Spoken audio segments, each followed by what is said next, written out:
It was just after Christmas 1996 when the quiet town of Boulder, Colorado was shaken to its core. Snow still blanketed the streets, holiday decorations glowed in windows, and inside the Ramsey household, a nightmare was about to unfold. A 6-year-old beauty queen, JonBenét Ramsey, had vanished from her home. But what started as a missing persons case would soon spiral into one of the most baffling murder mysteries in American history. I still remember the chilling voice of Patsy Ramsey on the 911 call. It was December 26, 5:52 a.m. She was frantic, barely coherent, saying her daughter was gone and a ransom note had been left behind.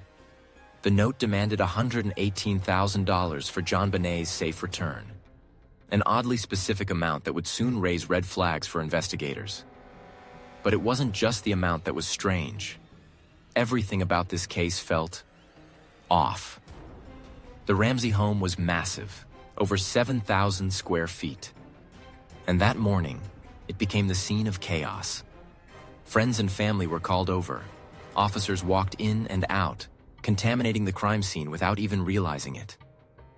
It wasn't until nearly 8 hours later, around 1 p.m., that JonBenét's father, John Ramsey, made a horrifying discovery.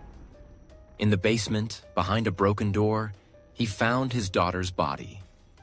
She was wrapped in a white blanket. Her mouth was covered with duct tape. A nylon cord was around her neck, and her wrists were bound. There were signs of blunt force trauma, and worse. But instead of waiting for forensics, John scooped her up in his arms and brought her upstairs. And in that moment, any hope of preserving the scene for evidence was lost. What followed was a media frenzy that gripped the nation. JonBenét wasn't just any child. She was a pageant star. Big hair, heavy makeup, dazzling gowns, magazine covers, TV specials, tabloid speculation. It all turned the tragedy into something grotesquely theatrical. And the spotlight? It turned directly on the people you'd least expect. Her parents. The ransom note became the first major clue. It was handwritten on paper from inside the Ramsey house. It was nearly 3 pages long, unusual for a kidnap note, and eerily detailed. Investigators believed the author tried to mimic lines from crime movies. Some experts even thought it was written to appear like a kidnapping, when the truth might have been murder from within. The $118,000 ransom demand matched a bonus John Ramsey had recently received at work. Coincidence? Maybe. But it didn't help their case. Neither did the fact that the Ramseys initially refused to be formally interviewed by police. Public opinion started to turn against them fast. People wanted answers, and the family's silence only deepened suspicion. But here's where it gets more bizarre.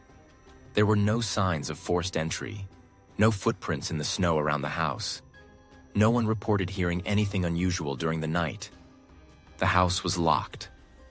How could someone get in, commit such a horrific crime, and vanish without a trace? Unless they never left in the first place. Theories exploded. Some believed Patsy Ramsey killed JonBenét in a fit of rage, maybe after a bedwetting incident, and staged the scene to cover it up.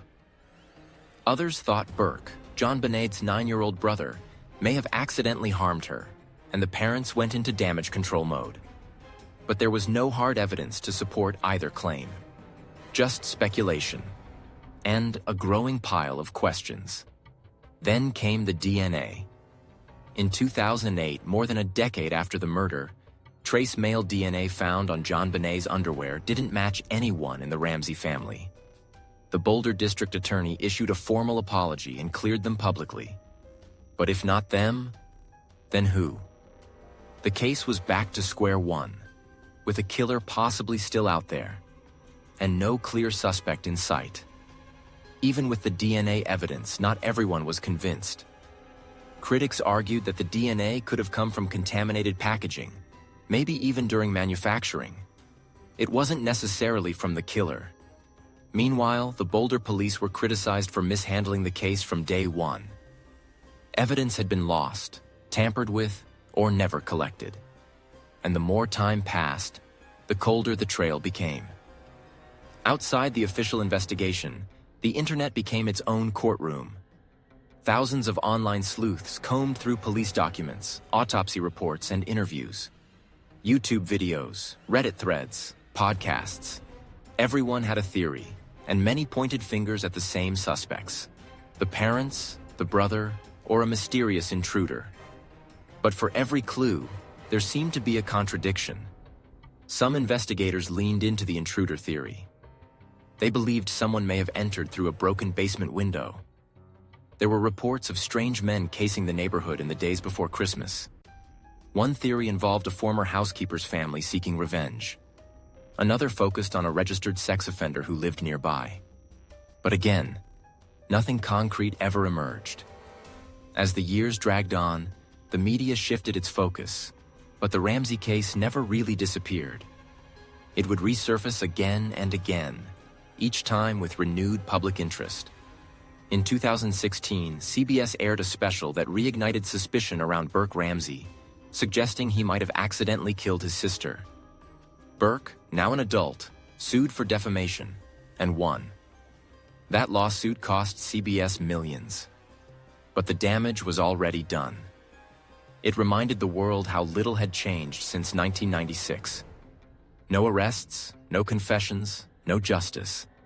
And a little girl's death continued to hang over Boulder like a storm cloud, unresolved and unforgiven. JonBenét's room, once filled with tiaras and teddy bears, became a relic of a life cut short. Her photographs, dressed in pageant costumes and flashing that famous smile, now felt like echoes of a haunting. She was 6 years old. 6. And somewhere, someone knows exactly what happened to her that night. Her parents, John and Patsy, always maintained their innocence. Patsy died in 2006 from cancer, still under suspicion in the eyes of many. John continues to push for justice, occasionally speaking to the media, urging authorities to test remaining evidence with newer technology. But the truth remains elusive. The case is technically still open. New DNA testing methods are available. But progress is slow. And for all the documentaries, theories, and speculations, we're left with more questions than answers. Who wrote that note? Why that amount? Why stage a kidnapping? Or was it all something else entirely? I don't know who killed JonBenét Ramsey. No one does. But what I do know is this. When justice sleeps, stories like these become legends. And legends like these leave behind shadows that never fade.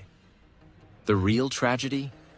Not just the crime, but how close we came to solving it, only to fall apart in the chaos.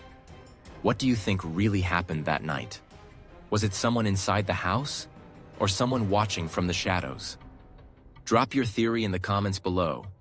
And if you want more of these mysterious, unsolved stories delivered straight to you, don't forget to subscribe, turn on notifications, and share this video with a fellow true crime lover. The truth is out there, and together maybe we'll find it.